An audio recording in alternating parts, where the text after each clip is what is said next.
Okay, we are back. I have news for you, but first let me get warmed up.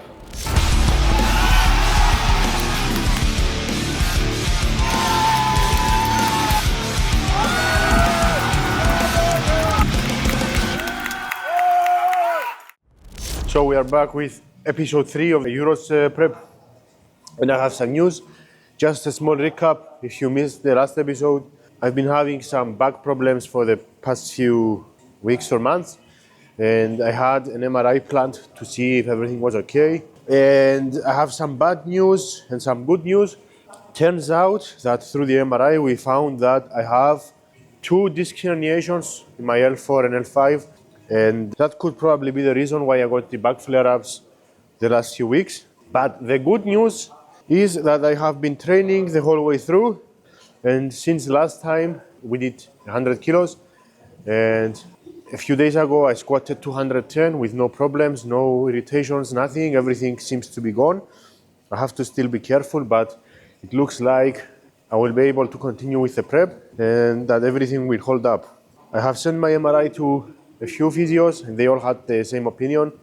It looks like the disc herniations could have been there before my back flare-up, and that the back flare-up that I had is not directly connected to the disc herniations, and the herniations are minimal, so that means that it's probably nothing. So a lot of people think that a disc herniation is the end of the world, but it's not. It's an injury. It's a bit more serious injury, but it's an injury like everything else, and it's still manageable, and it's not the end of the world. It's not the end of a career. There are a lot of new plans and research that can help you train with disc herniations. I have been doing some of those things to reduce the bad symptoms, and I can still train for Euros and for the rest of my career, so I think we should be in the clear. A lot of things have happened since the last vlog. Like I said in the last vlog, my plan was to start squatting again and deadlifting very light and increasing every 2 days, and I did that. And we went from 100 kilos to 210, and on deadlift, the heaviest we did was 180 for 6, and everything feels good until now. For today, we'll be trying to deadlift a little bit heavier. Today, we'll be going for a single with 230 on deadlifts, and then we're gonna squat some volume for up to 190 kilos for 6, and then we're gonna do some accessories and rehab stuff for my back. So time to get started with fucking deadlifts and see. It will be the first time that I deadlift over 200 after my flare up, so it will be pretty interesting. So we are 4.5 weeks out from Euros, and the plan is to hopefully go up to like 270, so we know that everything is okay and that we're not very far from what I wanted to do originally. And if everything still feels okay, we will be attempting some heavy attempts on the platform only, and I won't be doing anything heavy in prep, so that we play it safe and leave some more time for my back to be in the safe zone.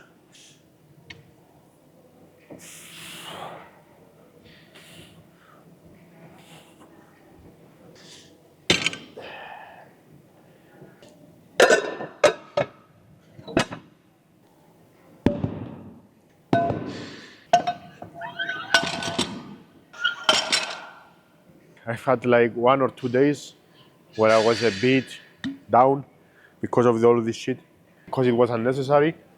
I'm starting to build up a little bit momentum right now, and I'm pretty excited about training again, so that's a good thing. And I hope it stays like that until Euros.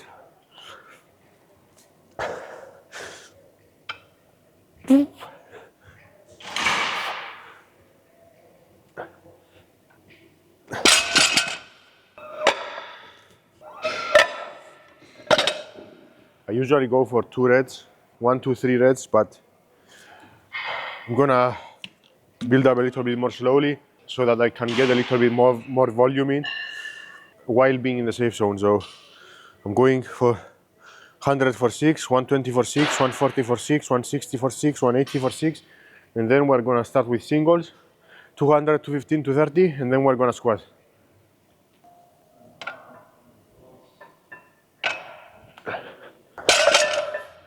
And lately I have also been putting on my belt. I didn't crank it up, I just put it like this. Does nothing but just reminds me to brace and keep everything stable.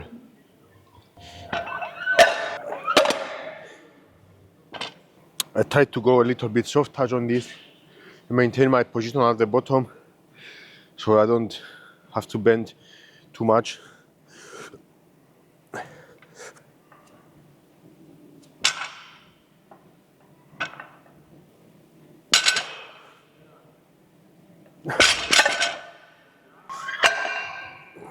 Last week were the European Masters Championships in Finland, and our athlete Andri became for the first time the European champion in the Master 1 minus 76 weight class. And finally she was second place 3 years in a row. And this year we went above and beyond and she pushed for first finally, and that got me really excited also for my competition too. It got me hyped up. This is the first gold total on an international level competition for Cyprus. It's a historic moment in the history of Cyprus powerlifting.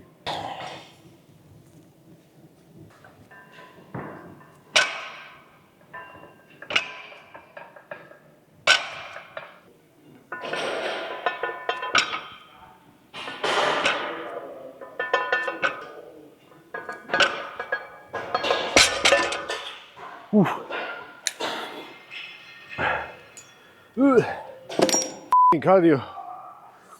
To be honest, I don't really feel much weaker. I'm not at top peak strength, but I don't feel too far off. Even though we didn't train heavy for the last few weeks, I still feel okay. We'll see today if I still got it.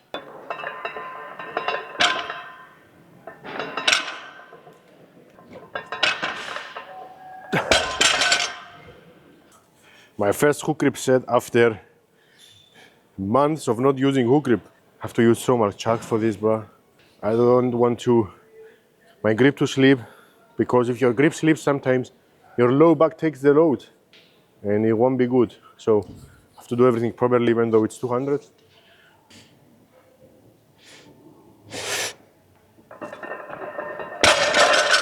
Yep. Everything feels good with 215, and if that goes well, we're going for 230. So the thing is, for the next meet, I'm not gonna be tied up too much on what performance I can bring. The thing is, I'm really happy that my life has allowed me to keep training, and I'm still able to train without anything too serious, and I can still have fun in the gym. You know, that's really important to me, because without gym, what is there else to do? I'm just, what's the word? What do we get? I'm I'm grateful that I can still train, and my life has been relatively kind to me, or I have built the baseline of a life that I can still train. I'm happy about that, because a lot of people don't have because life has been harsh to them, or too harsh. I mean, my life has not been also too easy, but life can be much worse, and they have seen a lot of talent get lost through the course of time because life took them out, bro. Sometimes I'd say that life, the hard reality, takes out much more athletes than any injury, bro. And I'm grateful that I can still train and move weights and do what I love. Let's go for 215.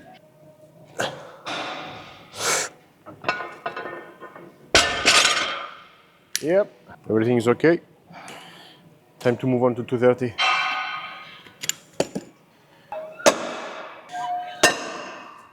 Growing up poor really limited what I could do, but I somehow always found a way to keep it going. I've tried to be as consistent as I could with training, because I knew very early in my life that this is what I want to do, and this is what Might sound corny, but this is what my purpose is in this planet.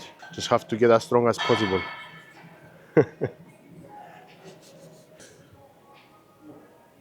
See you on the other side.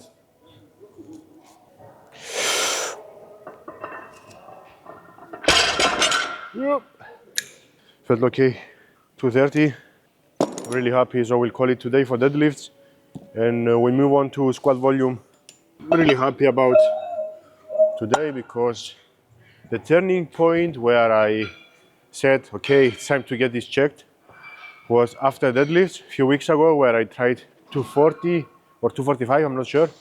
And my back was giving out and I felt very weak in my legs because I couldn't put power. Today we're at 230, which is pretty close, and everything felt okay. I don't feel too far off my top end strength. So I'm pretty happy that everything turned good today. And now we're going to squat and see if everything holds up, but it should be fine.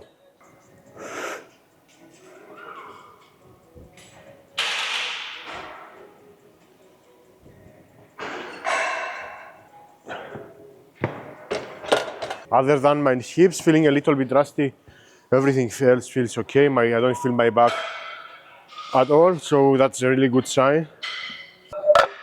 This has to be the craziest prep I've had so far. In terms of where it started and how it's going, it's pretty interesting. It's an interesting case to see, coaching-wise, how everything will turn out, because it's not your usual prep, and we had to improvise a lot so that we could keep training and maintain my strength. Which, from a coaching perspective, it's a really interesting case. I'm doing everything sleeveless. I don't know why. Doesn't really matter, to be honest. I feel almost no difference between my sleeves and sleeveless. They basically do almost nothing. So I just put on my belt to feel safe, to remember to brace. I don't really have it tight, just a little bit, so I get the signal in my brain to push against the belt. So we're going now for 180 for 6, and then 190 for 6, and then we're moving on to accessories. Anything over 3 reps is cardio.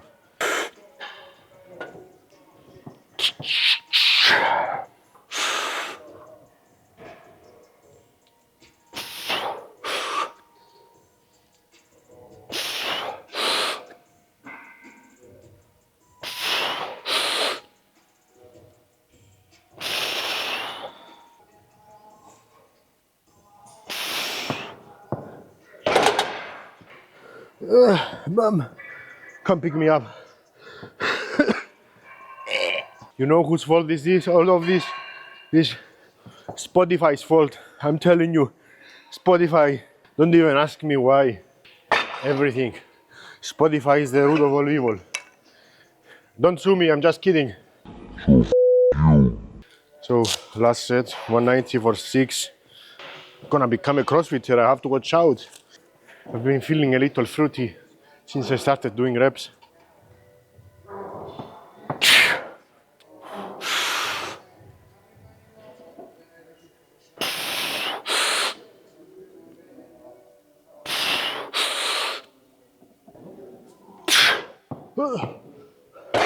Bring me the fucking oxygen, bro. Quick. I fucking die. Okay, let's move on to accessories.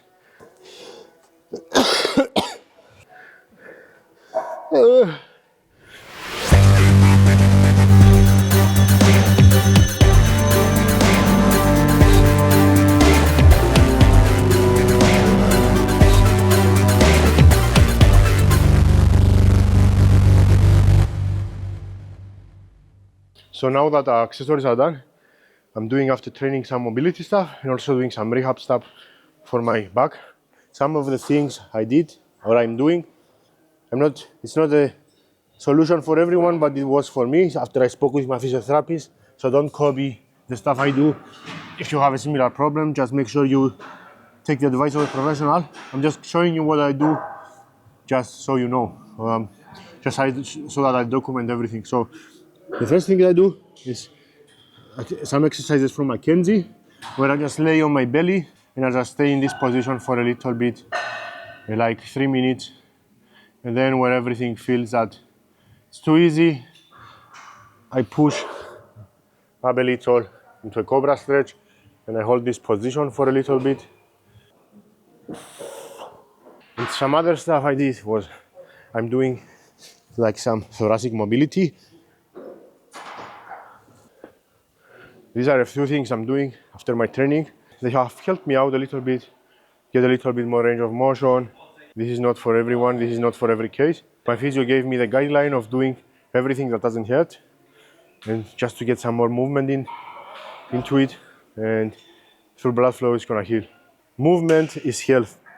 So that was everything for today. We had some bad news and some good news. The good thing is that the prep is still on and I can still train, even though I got the bad news of having 2 disc herniations. But like I said, it's not the end of the world and we'll keep training. It's a good thing that now that I know it, so I can pay a little bit more attention to it, so I can manage it more properly, but it doesn't change stuff too much. The prep is still on, and hopefully I'll be able to bring the best performance I can on the platform. I'll see you the next one.